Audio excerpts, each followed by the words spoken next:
My name is Ryan Wiebe. I'm the owner-operator of Wiebe Farmin up here in Burnsville, Yancey County, North Carolina.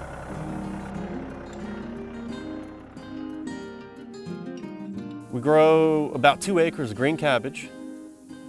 We do 2 different plantings of that. 2 spring plantings spaced out.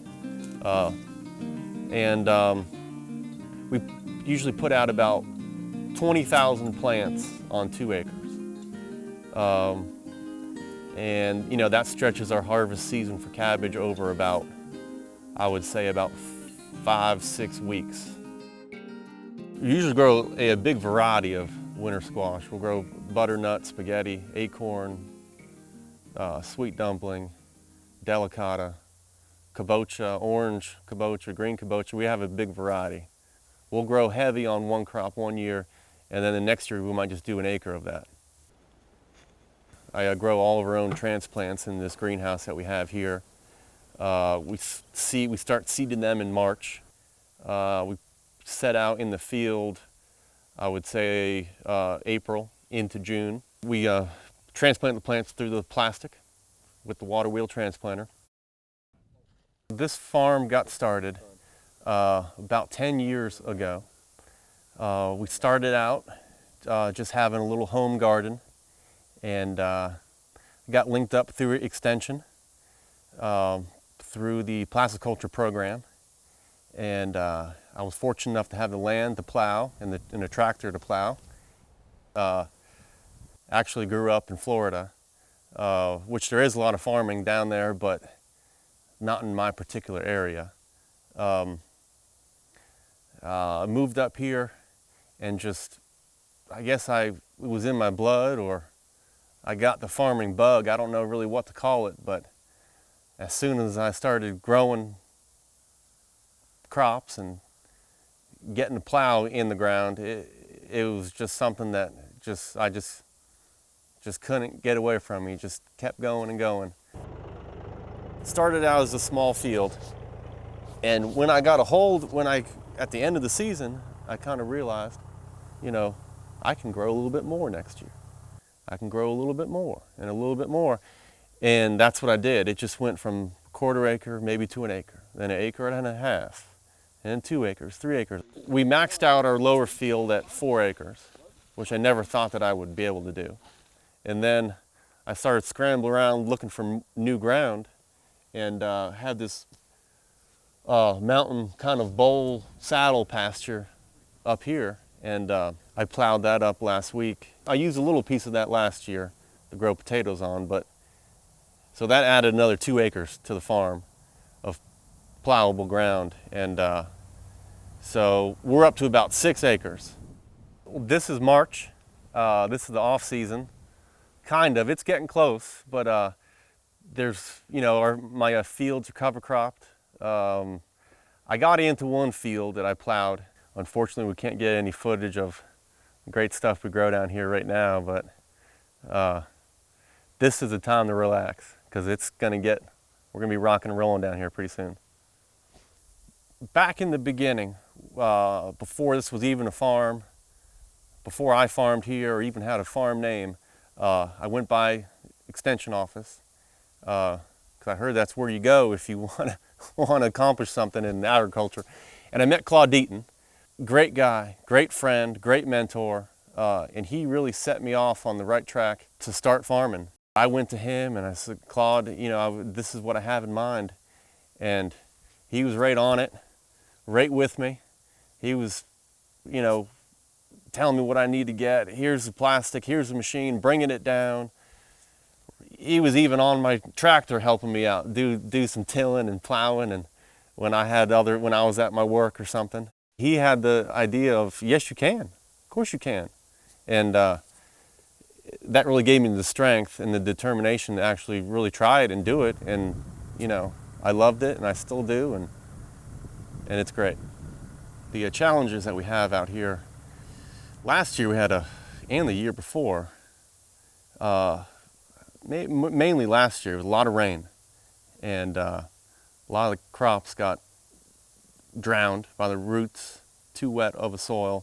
And we grow a lot of cabbage down here, and it just didn't do very well. It doesn't like being in wet soil. And our squash didn't do too well either last year. I mean, it rained almost every day when they were supposed to be pollinated by the bees, and we even had 10 or 12 beehives down there. And bees didn't make any honey. They don't like to fly in the rain. And I think that they didn't pollinate our squash because each squash only maybe produced one plant, one squash. And the bugs got into it real bad also. Now, as I came with the tractor plowing, I would stop each time and throw the rocks in the loader. The relationship between Cooperative Extension and Ryan Wiebe has been, in my opinion, it's exactly what Cooperative Extension should do. Ryan came and he basically had the farm and said, I want a farm. And Ryan started working with the Cooperative Extension. He has worked with Cooperative Extension as he's moved up. The relationship between Ryan Wiebe and Cooperative Extension is a good example of what can be accomplished if Cooperative Extension does what we're supposed to, our mission. Since day one, Cooperative Extension has helped me down here with linking me up with certain kinds of programs that are starting. You know, the programs through A&T gets through Cooperative Extension. I mean, I started doing shiitake mushrooms, started doing the plasticulture program. I received 2 grants, and with the help of Extension. With the equipment, bringing the equipment down to the farm, the shared use equipment, bringing it in when it's needed, you know, and taking it around to other farms so everyone can use it and share it. Any kind of questions, you know, bug related, disease related, come out here to the farm, take a look.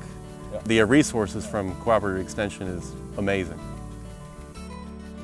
We are certified organic, and we have been since 2008, and that just opened up the doors to really use all the land we have and sell all the product that we can grow.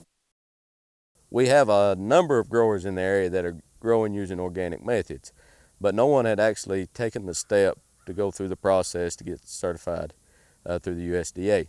But Mr. Wiebe decided to do it. You come up with this plan in the spring for the upcoming growing year, what kind of fertilizers you're going to use, what sprays, what you're going to grow, how much you expect to yield. He is one of the guys that are always willing to step out, take a chance, try something new. It's a great demand for the product, great price for the product, and I feel great about growing organically and the methods that I use. Majority of the land we farm down here, we grow our crops on raised bed black plastic. We started doing that since the beginning, and it just seems so great to grow on plastic. You get weed suppression. Our irrigation line is below the plastic. The plants grow really uniform. It keeps the crop really clean. We can grow our cabbage, and since it's on the plastic, it doesn't really get splashed up with rain very much, and it's just a clean product. We can just cut it and it's ready to go. The squash we grow sits on that plastic instead of sitting on the ground. It's just been, since day one, it's been a great thing to use out here, and we still use it 10 years later. When this farm started, we used to just sell at a tailgate market once a week. I would, you know, grow a big variety of stuff and put it all together on Saturday morning and go to a market, set up a tent, and hope that people come by and buy it, you know, just a few pounds here and there. But as the farm got bigger, we needed outlets to move a lot more product, and so I stopped going to the markets and started looking into the wholesale network, and I linked up with a great company in Durham. Last year in this county, they made a tractor facility called Tractor.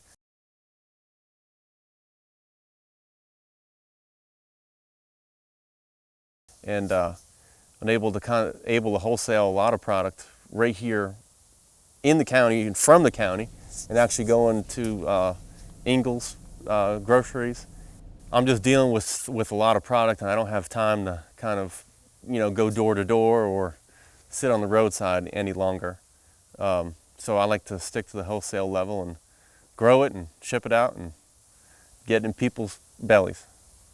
Mr. Wiebe has very little trouble marketing his products, but occasionally, due to circumstances out of his control and the nature of farming, he will have product that he can't sell or isn't up to his standards, and in those cases, he's always been willing to donate it. I know he has donated to Reconciliation House here in Yancey County in Burnsville. He's always willing to give and go the extra step. I think Ryan Wiebe should be the NCA&T Small Farmer of the Year for a number of reasons. Mr. Wiebe is an example of what all small farmers in the state of North Carolina should strive to be. He does everything correctly. His partnership with Extension, his relationship with Extension, what Extension has done for him, it's a great example. You cannot find a better example of a small farm in North Carolina. It's important to have farmers and to have farms. It keeps the land being used for what it was intended to be used for. People hundreds of years ago moved here and cleared all this land by hand to have a farm, to have a livelihood. It's true. You know how hard people work to get these fields the way that they are right now? It's amazing. Everyone kind of take it for granted, and you kind of look around, there's fields all over the place, in every state. But the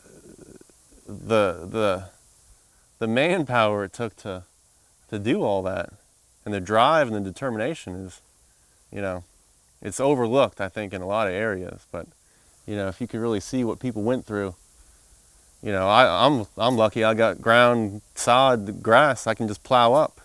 It's not woods. Someone made the field, for me, in a sense. I like to keep that going. Farming here is important to me. I get to work and live at my job, basically. I get to wake up and go outside, and I'm at my work. I get to spend a lot of time with my family, making an income, making a living. I have 2 kids, maybe, hopefully in the future, they're gonna be out here helping me and plowing up the fields and helping me harvest things, and hope it's in their blood too to keep the farm alive. And this farm means a lot to me, and definitely have no plans at all to sell this, move away from here, or to stop farming at all.